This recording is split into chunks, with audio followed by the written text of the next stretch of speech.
Another morning, another batch of server logs to analyze. Wait, what's this? Unauthorized access detected. A spike in database activity at 2 a.m. It's way outside our normal operating hours. This can't be good. Play signal data. No. Oh, please tell me this is a false positive. Okay, let's cross-check.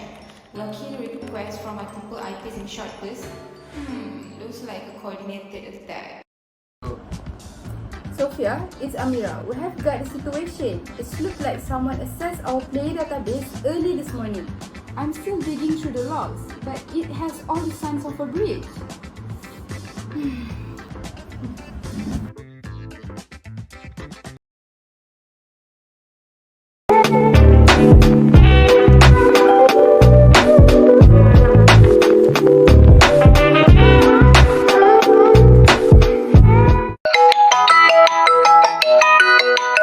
Hello Miss Chia, I have been thinking a lot about our situation. Pixlwizz has been relying heavily on a few key franchises, and I'm starting to see some warning signs.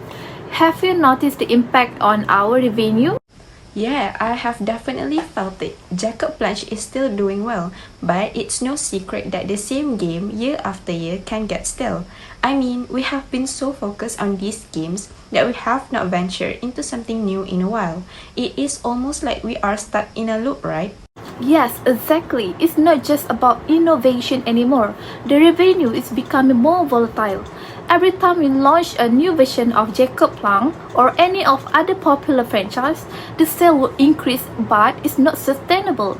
As soon as the novelty wears off, our sales will drop and we are left scrambling.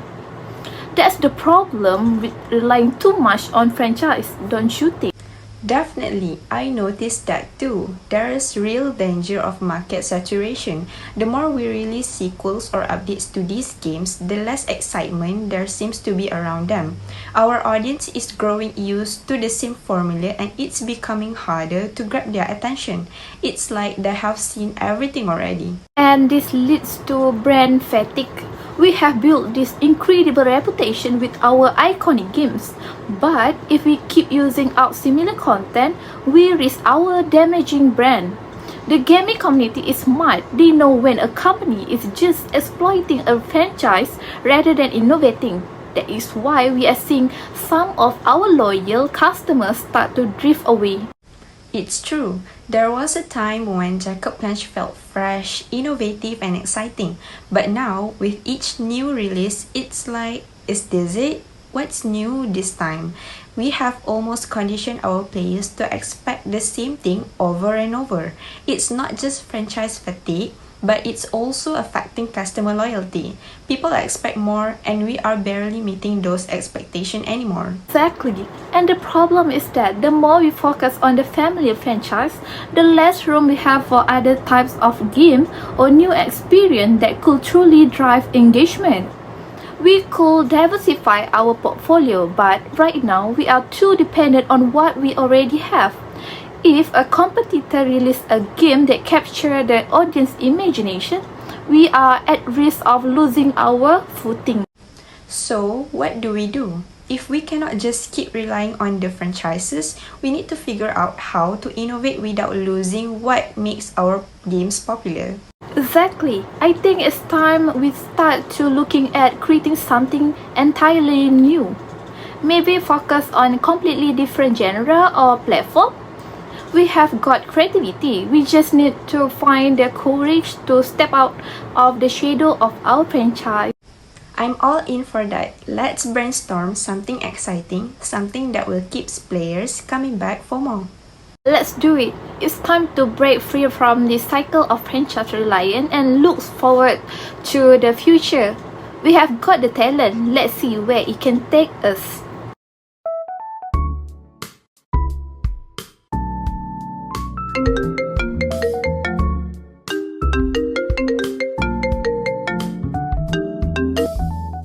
Good morning, Anis. What are you doing now? I hope you are ready for a productive day. Good morning, Haida. I'm just finishing up my report of new ideas and designs for the game upgrade, which is taking longer than I expected. Oh, great. Speaking of a report, I need you to also draft the notes and discuss marketing for the social media campaign. Marketing? But I thought marketing was Dila's task, right? Yeah, but Dila is with another project. You are good at multitasking, right? I will email about the details to you later. I'll try, but I still have to finish the new design, update the games, and write the report by tomorrow. You are a rock star, Anis. I know you will figure it out. Oh, and one more thing. Can you also handle the new intern? I don't think I have time this week. I can't keep juggling all these tasks on my own. I know, but we are short-staffed and everyone got their plate full. Just do your best, okay? But doing my best doesn't mean doing 3 people's jobs. I think I'm burning out. If this workload doesn't change, I might have to reconsider my position here. Look, I get it. Let's talk about some of this later. I will talk to the management in this incoming meeting. Don't worry. But for now, I really need you to push through. Sure, Haida. Alright, thank you, Anis. Goodbye.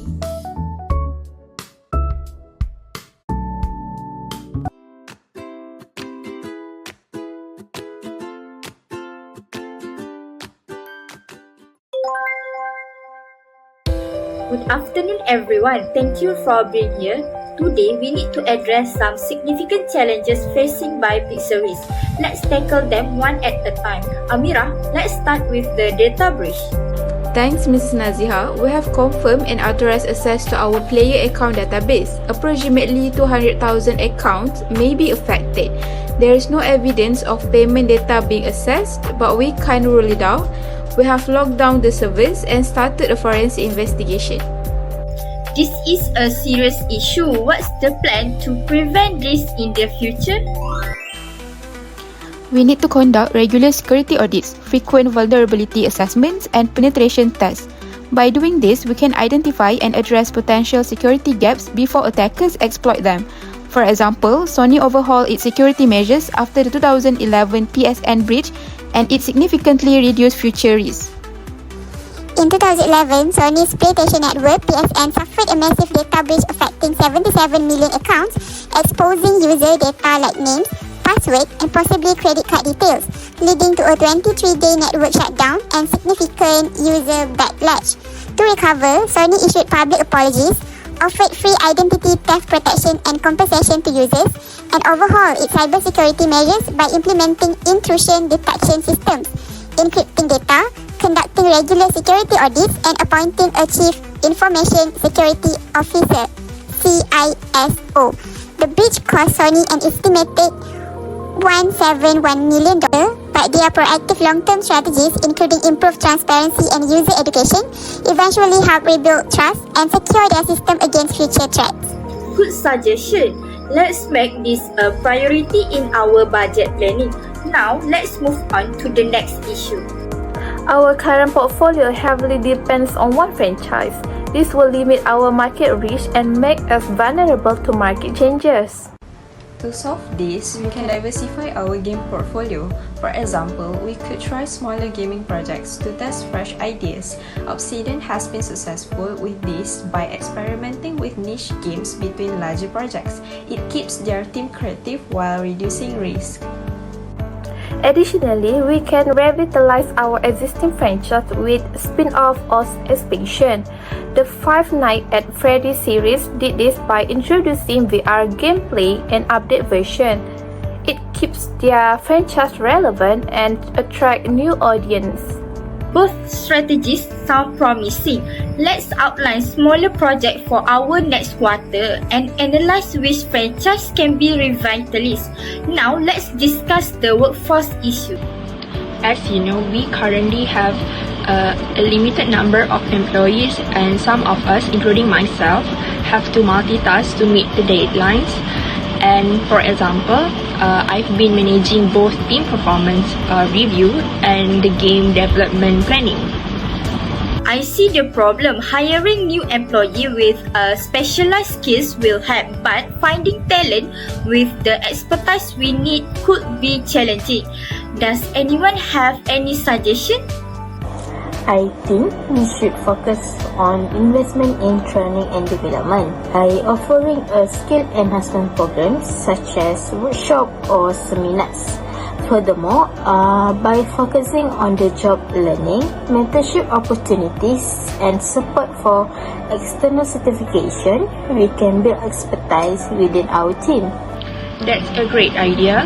Ubisoft is a prime example as they run graduate programs, internal academies and learning initiatives to upskill their workforce, and it's a proven model. A practical solution.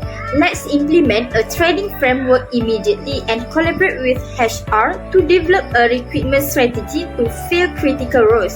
Thank you everyone. Let's regroup next month to assess progress on this issue.